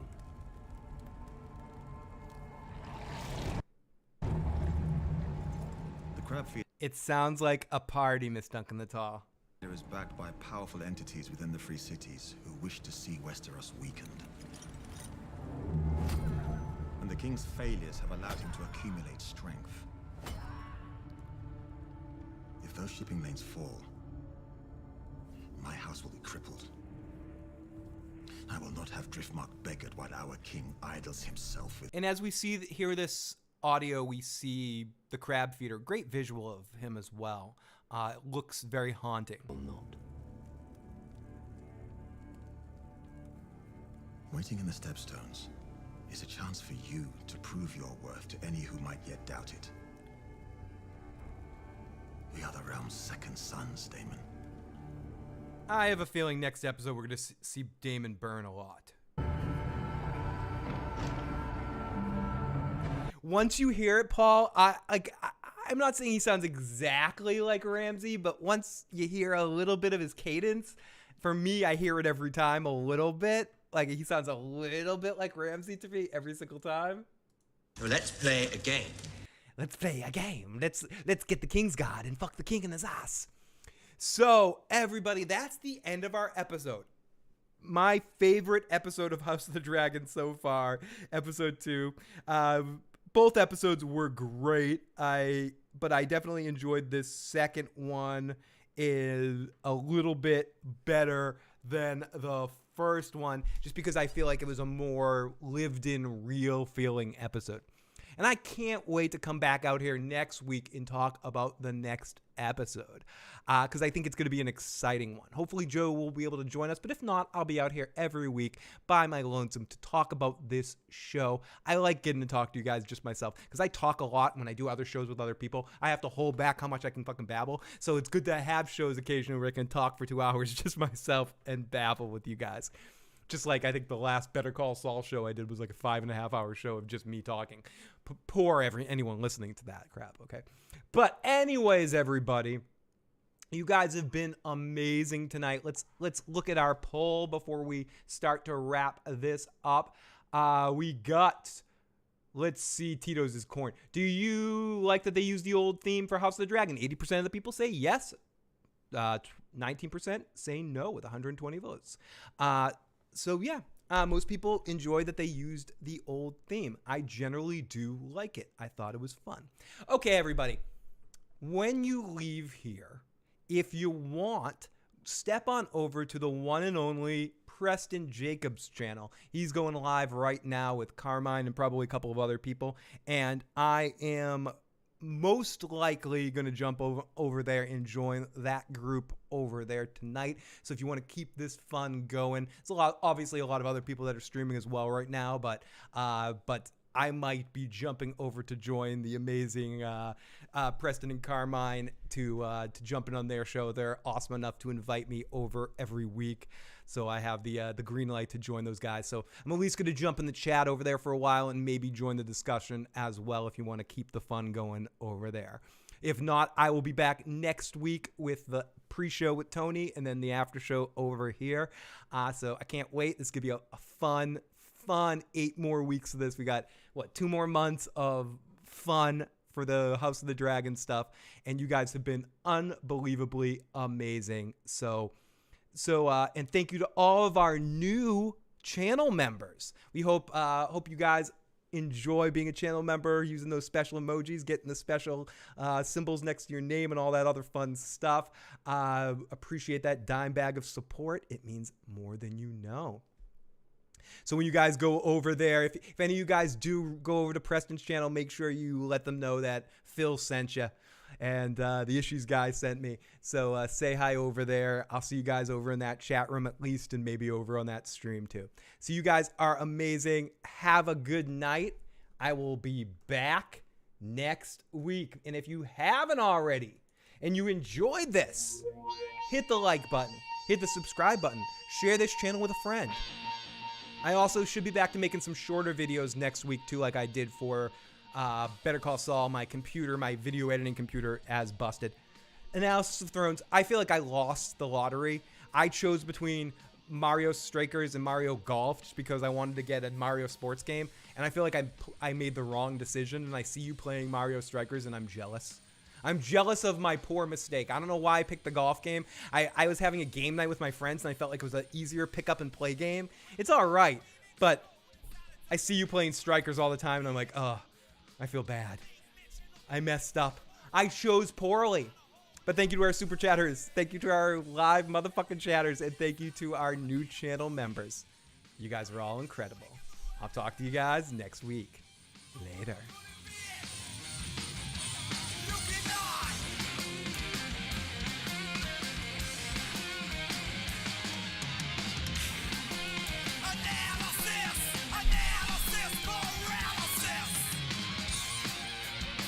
Oh, I'm gonna get it. It's just a matter of time.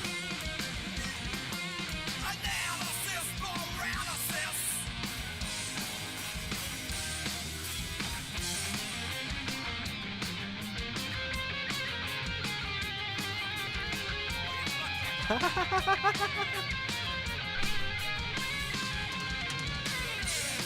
it go! When your favorite ass will make it grow! Thought you couldn't be it! The world could not see it! Analysis paralysis! Learn these words! Ha! Ha! Ha!